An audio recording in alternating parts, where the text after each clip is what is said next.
So on this topic, we will discuss the concept of bayani and kabayanihan in the context of Philippine society.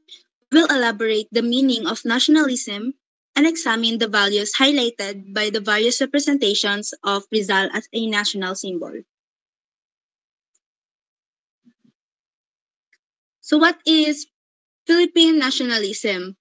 Philippine nationalism is a belief, creed, or political ideology that involves an individual identifying with or becoming attached to one's nation.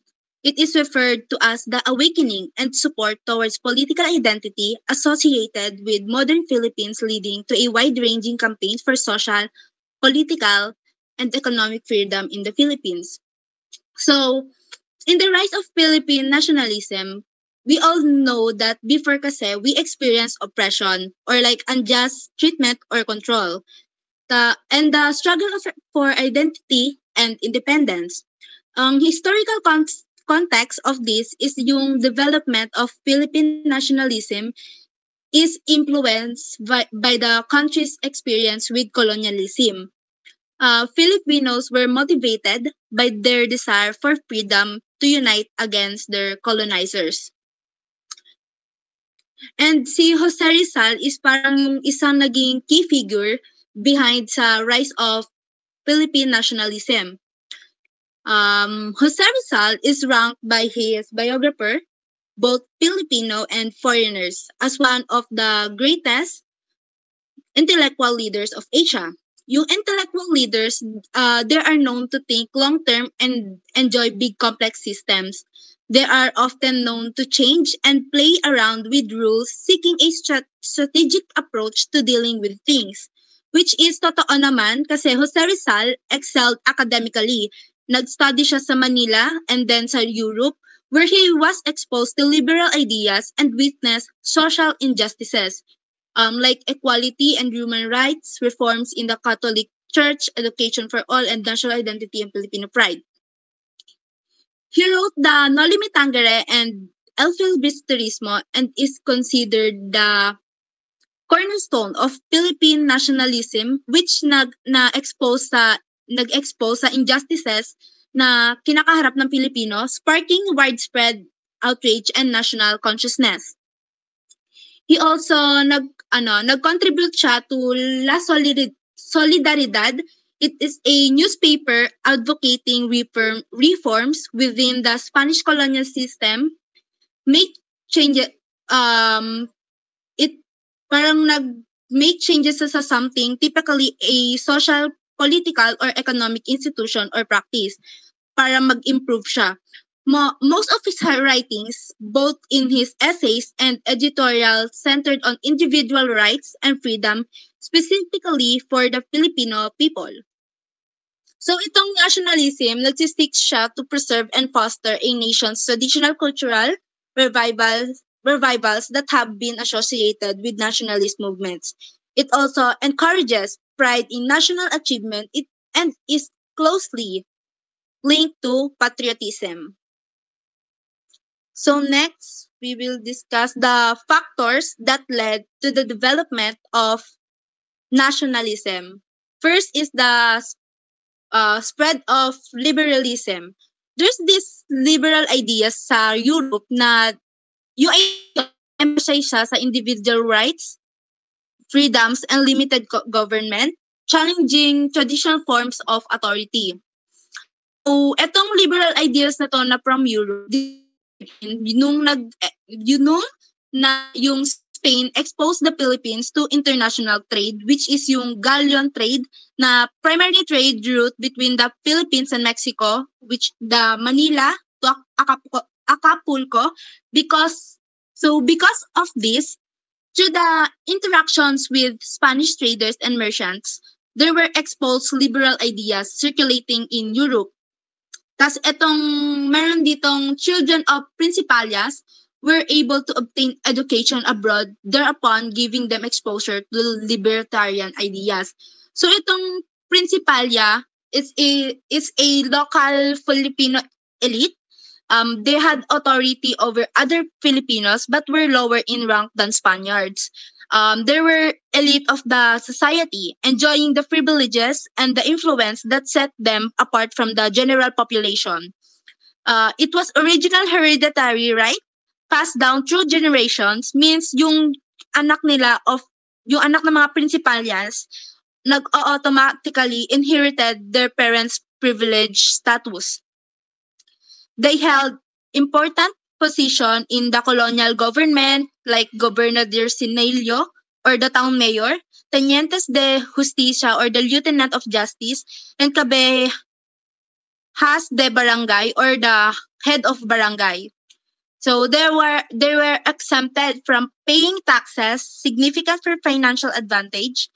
Yung only members of Principalia were allowed to vote to be elected to public office and bear the titles like Don and Doña. Next is the rise of a middle class or the Ilustrados. So yung growth ng middle class sa Philippines, dahil siya sa expansion of education and trade. So these educated Filipinos or the Ilustrados were fluent in Spanish, had access to European literature, and taught, often held professional positions. So itong Ilustrados become powerful voices for reform. They saw the injustices and inequalities of Spanish rule and used their education and influence to advocate for change. They published newspapers, wrote articles, and organized societies to promote Filipino rights and identities. Next is the centralized government. Here naman, yung Spain ruled the Philippines for over 300 years, establishing and centralized government in Manila. This system concentrates power and resources in the capital, leaving other regions underdeveloped and marginalized. So this is relegated to an unimportant or powerless position within a society or group. The centralized government imposed taxes, forced labor, and other policies that were often seen as unfair and oppressive by Filipinos. So this led to widespread discontent through the archipelago as Filipinos felt they had no voice in their own governance. So yung time na to, Filipinos were primarily identified with their local region rather than with a unified national identity. They had regionalism or yung political ideology that favors a specific region over a greater area, often seeking more political power, influence, or self-determination for the region. Pero this began to erode because of the centralized government's policies and the growing sense of injustice. Next is the Cavite Mutiny. Mutiny means revolt or rebellion against constituted authority, especially by sailors against their officers. Rebellions against any authority. It is rebellion by the Filipino soldiers and laborers in Cavite. So yung cause ng mutiny nito is because yung Spanish government had revoked or nagput ng end to validity or operation sa tax and labor exemptions ng mga workers sa Cavite Arsenal. So this sparked resentment among the workers. Tas meron ditong Spanish historians like Jose Montero y Vidal and Governor General Rafael Izquierdo. They think na itong mutiny na nagaganap as an attempt to overthrow or remove the power, the Spanish rule. So they implicated na the native clergy or the priests of other religious people who are indigenous to the region they serve. In the context of Philippines during Spanish colonial period, it specifically refers to Filipino priests. So they implicated them, including the Gomburza. as the key instigator, claiming na they had initiated the plans and organized the uprising or an act of resistance or rebellion. But other like historians katulad ni Trinidad Pardo de Tavera and Edmund Crouchat inargue nila that the mutiny was localized event and a reaction to the removal of privileges and not a widespread revolution. So because of this, yung execution ng Gumburza happened. This became the symbol na the Spanish brutality and injustice. This became a spark among the educated ilustrados. Next is the secularization controversy. So this refers to the movement during the 18th and 19th century advocating for the rights of native Filipino clergy or yung secular priests to manage parishes which were overseen by Spanish friars. So noong 1857 kasi, the Hispanic Mobis was issued by Pope Pius V. It was significant papal bull. Yung papal bull is a type of public decree or yung letter patent na ini-issue ng Pope of the Catholic Church that addressed the secularization controversy. So this papal document aimed to address the ongoing tensions between the native Filipino clergy and the Spanish friars who dominated the Catholic Church in the Philippines. During the Spanish colonial period, the Catholic Church was a powerful institution in the Philippines. Yung mga most parishes were administered by Spanish friars who were members of various religious orders. Yung religious orders, group of people sila na nagli-live together in a community and follow a specific set of rules and vows. So katulad ni yung example ng religious orders is Franciscans, which is yung ine-emphasize nila yung poverty, service to the poor, and preaching. Dominicans, or nag-focus sila sa preaching and education. And Jesuits, or sila yung nag-establish schools and university and play significant role in spreading Catholicism throughout the world. So while the bull aimed to support the secularization movement, it also heightened tension between the native clergy and the Spanish friars. So the friars viewed the bull as a threat to their authority and resisted the changes. Next, lastly, the propaganda movement.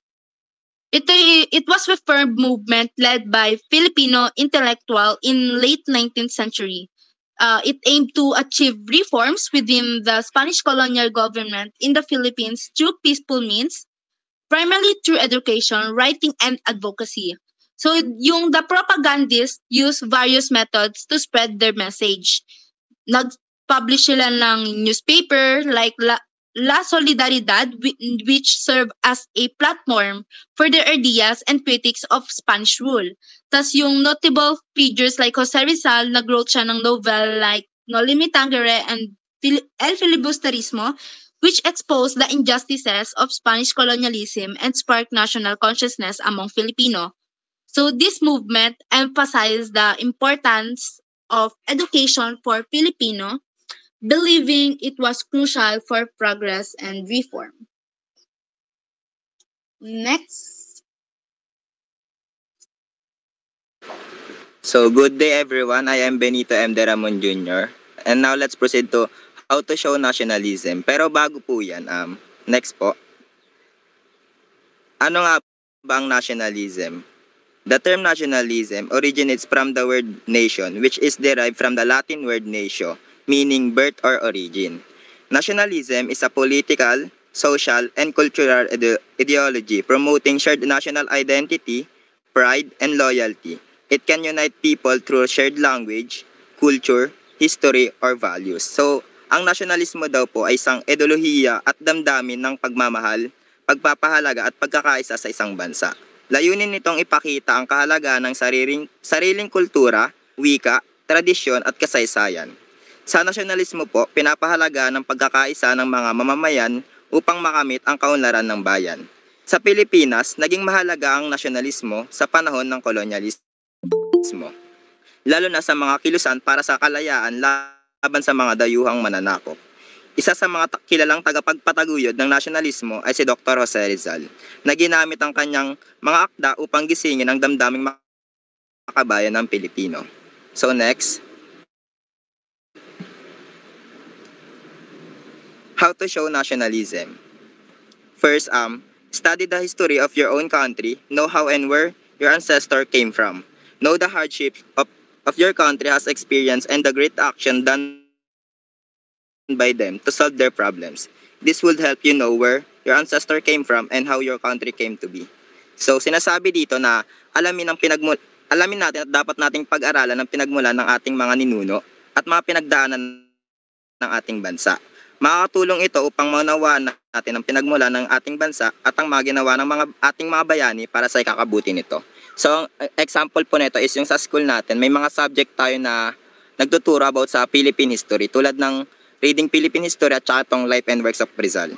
So, pangalawa po, show willingness to learn about your country's culture and practices. Respect them and be happy to practice them. This is important because to show you that of your country, you have to appreciate the most practiced thing in the country, and that is the culture of the people in bansa. Mahalaga na magkaroon tayo ng respeto at kasiyahan sa pagsasabuhay nito dahil ito ang nagpapakita ng pagmamahal at pagpapahalaga sa ating bayan. So, pangatlo po, singing the national anthem and respect the Philippine flag. So, dapat magkaroon tayo ng tamang paggalang sa mga simbolo ng ating bansa tulad ng pambansang awit at watawat. So, ang best example po nito is kapag naglalakad tayo or nakaupo po tayo, dapat ay tumigil tayo sa paglalakad or tumayo tayo pag naririnig natin yung pambansang awit natin. Then pang-apat, speak Filipino correctly.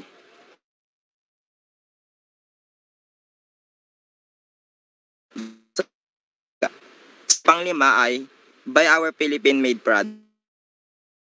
Piliin natin and tangkilikin natin yung mga gawa ng ating mga mamamayang Pilipino upang makatulong na rin tayo sa ating ekonomiya at ipakita natin ang pagmamalaki natin sa sarili nating bansa.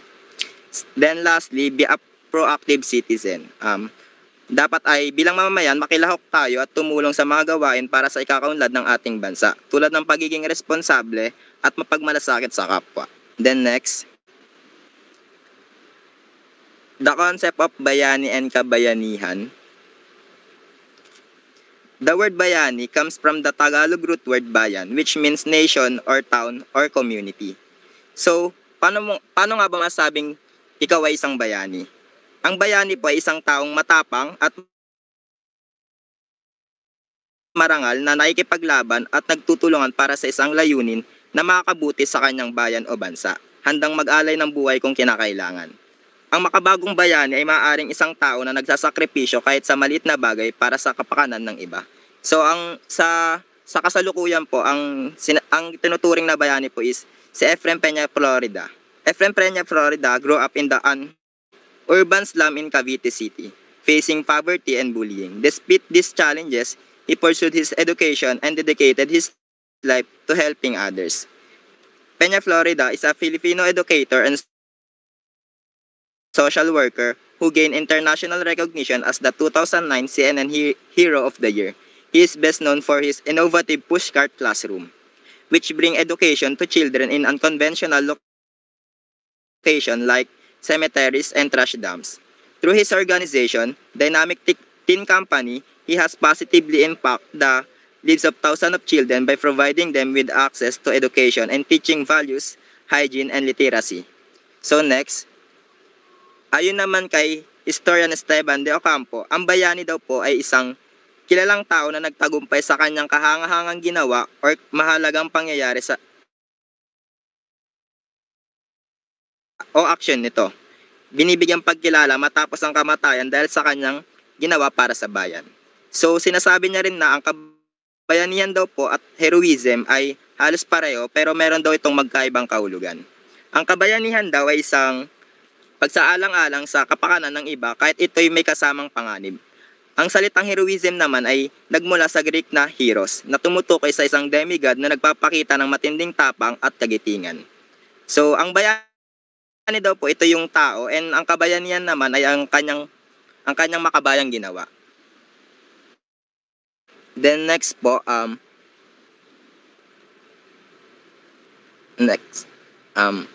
according to historian Esteban de Ocampo, for one to be bayani, meeting with various challenges both in daily life and critical historical moments, and he or she must have all or at least most of the following. First is determination.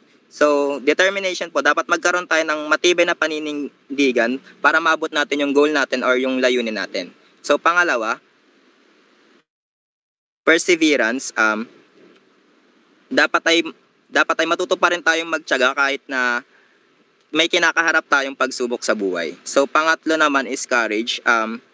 Dapat ay may kakayahan tayong harapin ng panganib o anumang hamon ng walang takot. Pang-apat is diligence. Dapat daw sa isang bagay dapat may buong puso at dedikasyon natin kapag ginagawa natin ito. Panglima naman is enthusiasm. Dapat ay maging masigla tayo or mayroon tayong pananaw na masigla and masigla tayo sa anumang gawain yon. Tapos pang-anim, humility. Dapat na kahit na tayo ay successful na, dapat marunong pa rin tayo magpakumbaba. Then pang-pito is inspiration and the effect of inspiring others. Dapat ay maging inspirasyon tayo or maging mabuti tayong ehemplo sa iba. So next. So, how to become... Next, ay, gagi. Sa iba yan? Sige, sa inyo yan. Okay ito eh. So, next, i-discuss natin ko ay How to Become a Hero, bayani by Shiba Kanjusi Kirabo. So, who is Shiba Kanjusi Kirabo? Shiba Kanjusi Kirabo is a Rwandan author who has written for the New Times, an English language newspaper in Rwanda. In her article, How to Become a Hero, published on May 14, 2019, she explains that being a hero doesn't require big actions or sacrifices. Instead, she believes that simple, everyday act aimed at helping others can make someone a hero. Her ideas are important because they show that anyone can be a hero by being selfless and brave in improving their community. Kirabo outlines several key principles that define a hero. Number 1, initiate the change you want to see. A true hero isn't just talk. He should constantly think about how they can take action and help others.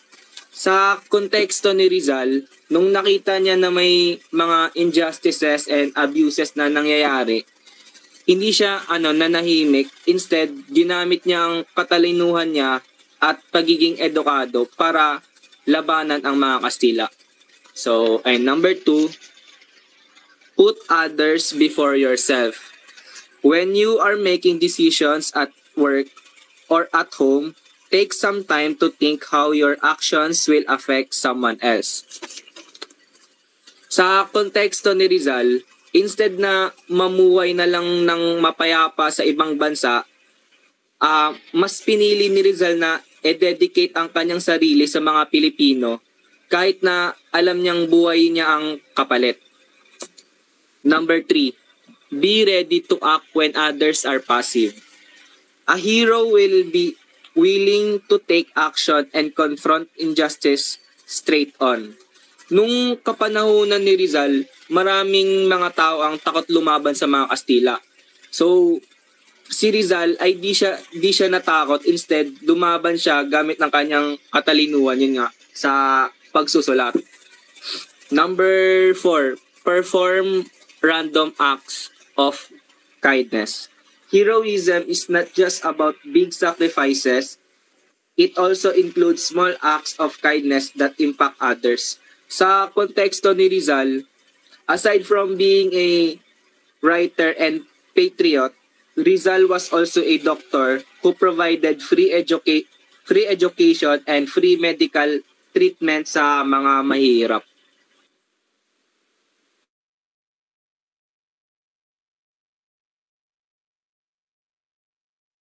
Then next po, ito po yung mga example na naging bayani and kung ano yung mga nagawa nilang kabayanihan. Number 1 po is si Jose Rizal. Si Jose Rizal po ay sa pamamagitan ng kanyang mga nobela tulad ng Noli Me Tangere at El Filibusterismo, inilahad niya ang mga katiwalian at pagmamalupit ng mga Kastila. Ang kanyang pagkamatay noong 1896 ang nagpaalab sa damdamin ng mga Pilipino na ipaglaban ang kalayaan. Then pangalawa po is si Andres Bonifacio. Itinatag niya ang katipunan na nagpasimula ng revolusyon laban sa mga Kastila noong 1896. Siya ang naging leader ng mga karaniwang tao na naghangad ng kalayaan mula sa kolonyal na pananakop. Pangatlo po is si Emilio Aguinaldo. Pinamunuan ng hukbong revolusyonaryo laban sa mga Kastila at Amerikano. Idineklara niya ang kalayaan ng Pilipinas noong Hunyo 12, 1898 at itinatag ang unang republika ng Pilipinas. Pang-apat po is si Gabriela Silang. Naging leader ng mga revolusyonaryo sa Ilocos laban sa mga Kastila matapos ang pagpaslang sa kanyang asawang si Diego Silang. Isa siya sa mga unang babaeng leader sa kasaysayan ng revolusyon. Panglima is si Apolinario Mabini. Tinaguri ang utak ng revolusyon. Isinulat niya ang mga saligan ng pamahalang revolusyonaryo at nagsilbing pangunahing tagapayo ni Emilio Aguinaldo kahit na siya ay baldado. At ang panghuli ay si Lapu-Lapu. Siya ang kauna-unahang Pilipino na nagtanggol sa ating kalayaan laban sa mga dayuhan. Tinalo niya si Ferdinand Magellan sa labanan sa Mactan noong 1521. Isang mahalagang tagpo sa katapangan. Who made Rizal foremost and national hero and why? So, what is the meaning of hero? Ang isang bayani ay isang taong may mahalagang papel sa isang pambihirang pangyayari, may tapang sa panganib at matatag sa pagdurusa. Si Jose Rizal ay kinilalang bayani dahil sa kanyang malaking ambag sa laban ng Pilipinas para sa kalayaan. Pinaglaban niya ang reforma at katarungang panlipunan at handa siyang isakripisyo ang kanyang buhay para sa kinabukasan ng bansa. Ang kanyang kabayanihan ay makikita sa kanyang talino, tapang at paniniwala sa kapangyarihan ng edukasyon at mapayapang pagbabago. Propaganda Campaign 1882 to 1896. Ang propaganda movement taong 1882 hanggang 1896 ay isang mahalagang kilusan na lumaban para sa karapatan at reforma ng mga Pilipino gamit ang panulat at ideya. Isa sa mga nangungunang leader nito si Jose Rizal na nagsulong ng mapayapang pagbabago, edukasyon at hustisya. Kahit hindi natupad lahat ng layunin ng kilusang noong panahong nito, malaki ang naging ambag nito sa pagising ng diwang makabayan ng mga Pilipino at naging daan para sa Rebolusyong Pilipino na nagdala sa kalayaan ng bansa. Si Rizal ay kinilala bilang bayani dahil sa kanyang talino at matibay na paninindigan para sa kalayaan ng Pilipinas. Ginamit niya ang kanyang mga sinulat at talumpati upang ilantad ang pang-aabuso ng mga Espanyol at isulong ang reforma tulad ng pantay na karapatan at representasyon. Isa sa kanyang pinaka-maimpluwensyang akda ay ang Noli Me Tangere, na siyang nagmulat sa maraming Pilipino sa katotohanan ng pananakop at humubog sa pambansang pagkakakilanlan. Noli Me Tangere, Berlin, 1877. Si Dr. Jose Rizal ay naglathala ng kanyang nobelang Noli Me Tangere sa Berlin noong 1887 habang siya ay nag-aaral ng medisina. Bago niya ito maipublish, nagkaroon siya ng matinding problema sa pera at muntik nang hindi matuloy ang pagpapublish nito. Ngunit tinulungan siya ng kanyang kaibigan na si Maximo Viola na nagbayad ng gastos sa pagpapaprint nito. Ang layunin ng Noli Me Tangere ay ilantad ang katiwalian at pang-aabuso ng mga Espanyol, lalo na ang mga praile. at mga opisyal na pamahalang kolonyal. Dahil dito, naging inspirasyon ito sa maraming Pilipino upang ipaglaban ang kanilang kalayaan at pambansang pagkakaisa.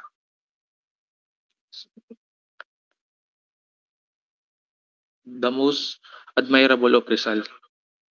Si Jose Rizal ay may kakayahang maging anumang nais niya. Maaaring naging matagumpay siyang doktor at yumaman.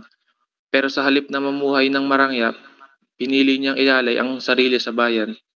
Mas pinahalagahan niya ang kapakanan ng Pilipinas kaysa sa personal na tagumpay o yaman. Sa Europa, tiniis niya ang matinding lamig ng taglamig, gutom at hirap ng buhay. Ngunit sa kabila ng lahat ng ito, patuloy siyang lumaban para sa kanyang pangarap na kalayaan para sa bansa. Kahit sandali lang ang mga panahon ng pag-asa, agad niyang tinanggap ang kanyang sakripisyo at ipagpatuloy ang kanyang misyon, ang magdusa alang-alang sa bayan. December 30, 1896, Rizal Execution Day. Habang ipinatapon sa dapitan, maraming beses tinukso si Jose Rizal na tumakas, pero palagi siyang sumagot ng hindi sa loob ng 4 na taon. Noong patungo siya sa Cuba, hinuyimok siya ni Pedro Rojas na bumaba sa Singapore kung saan siya maaaring makaligtas. Pero muli niyang tinanggihan ang pagkakataong tumakas. At nang dumating ang hatol na kamatayan sa umaga ng Disyembre 30, 1896, hinarap niya ito ng buong tapang. Tahimik at walang takot siyang naglakad patungo sa firing squad. Tila ba siya mismo ang pumili ng kanyang kapalaran, ang nag-iisang dakilang bayani sa madilim na pangyayaring iyon. A man honored after death by public worship because of the exceptional service to mankind. Ang isang tao ay pinangaralan matapos mamatay dahil sa kanyang natatanging paglilingkod sa sangkatauhan. Ang kahulugan nito ay ang akmang-akma sa buhay ni Jose Rizal, ang pambansang bayani ng Pilipinas. Bilang isang henyo, intelektual at makabayan, malaki ang naging ambag niya sa pag-unlad ng lipunang Pilipino. Sa pamamagitan ng kanyang mga akdang No Limitangere at El Filibusterismo, inilantad niya ang mga pang-aabuso at kawalang katarungan ng mga Espanyol. Kahit binitay siya ng mga Espanyol noong 1896, hindi nito nagtapos ang kanyang impluensya. Sa halip, ginising nito ang diwang makabayan ng mga Pilipino at naging mitsa ng Rebolusyong Pilipino laban sa pananakop. Hindi lang siya itinuring na isang martir, kundi naging simbolo ng pag-asa, kalayaan at pag-unlad. Hanggang ngayon, patuloy siyang pinararangalan sa pamamagitan ng mga pagdiriwang, monumento at pagsasabuhay ng kanyang mga adikain. Dahil sa kanyang pambihirang paglilingkod sa bayan, sa paglaban para sa hustisya, kalayaan at karapatang pantao, siya ay naging isang pambansang inspirasyon at huwaran. Rizal and the Philippine nationalism. Nation symbol. Ang national symbol ay isang bagay, paiwatig o sanggalang na nagrepresenta sa isang nasyon o komunidad. Ang sabi naman ng National Commission for Culture and the Arts ay bilang tawag din na NCCA. Ito nagrepresenta ng mga tradisyon at idea na nagrepresenta sa mga ibang bansa. Meron itong 5 opisyal na simbolo na nanggagaling sa Pilipinas na itinatag ng law. Una ay sa pagita ay ating nasyonal na bulaklak. Ang nasyonal na puno ay Nara. Ang Philippine Eagle ay ating nasyonal na ibon. At pang-apat, ang perlas ay ating nasyonal na gem. At panghuli, itinatag ang national sport bilang arnis. Noong 2003, si Benigno Aquino Jr. ay officially na dineklara ni Presidente Gloria Macapagal Arroyo bilang national hero sa executive order.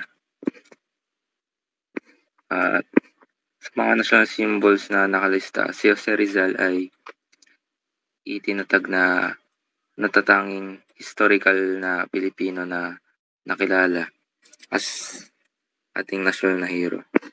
At mayroon din mga ibang halimbawa na mga naitatag tulad na lang ng pagkain na adobo bilang ating national na pagkain at ang ating transportasyon bilang jeepney. Ang hustisya naman po ay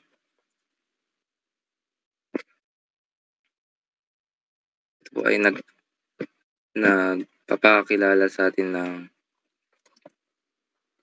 demokrasiya at pagpapalaganap ng people's power. Ito ay nakatutok sa mga social na issues sa ating komunidad o sa mga sa bansa natin kung ano mga nangyayaring mga kaganap.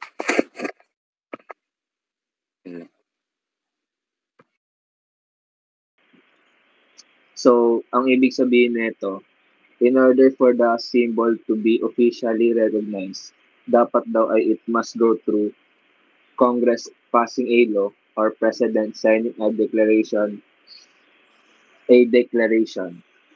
The Cariñosa, Carabao, Bangus, and Anahaw, which are in circulation from diverse sources, are not recognized as official national symbols and have not been established by law. The majority of these unauthorized symbols, according to Nestor Castro, a cultural anthropologist from the Philippines, were passed down as tradition in schools each fall when students were urged to purchase posters with the purported national insignia. So, yung mga nabanggit ko kanina na mga simbolo, naging popular daw yung mga yon through school traditions na kung saan napag-aaralan ng mga estudyante yung mga simbolo na yon through educational materials at posters na kanila ring binili. So, next. Next po. Pa-next na lang po ng ano.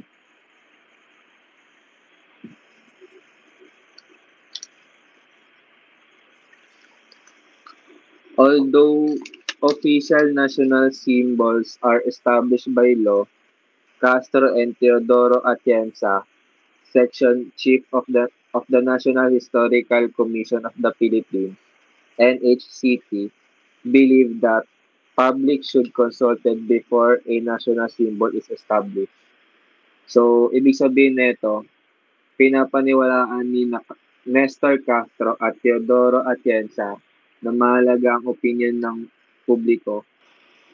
Although official national symbols are established by law, Castro and Teodoro Atienza, Section Chief of the National Historical Commission of the Philippines, NHCP, believe that the public should be consulted before a national symbol is established.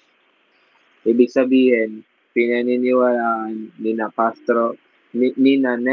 Nestor Castro at Teodoro Atienza na mahalaga ang opinion ng publiko para masigurado ang magiging national symbol natin ay magre-reflect sa atin bilang isang Pilipino. Ayun lang po at marami